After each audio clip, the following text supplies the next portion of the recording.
God is the greatest. Your bad mistakes or your bad decisions or whatever it is that makes you human, God ain't gonna give up on his purpose for you. Whatever God has for you, he gonna see to it that happens, because that's for him.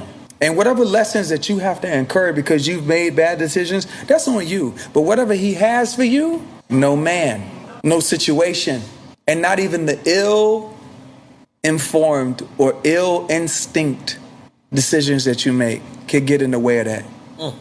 Because whatever fate has for you, fate has for you. Whatever God got for you, no man can get in the way of. And there are people who are going to have judgments by me saying this.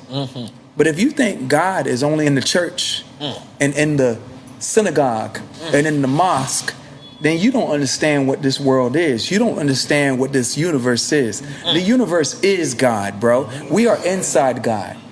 Make no mistake, bro. God is the greatest.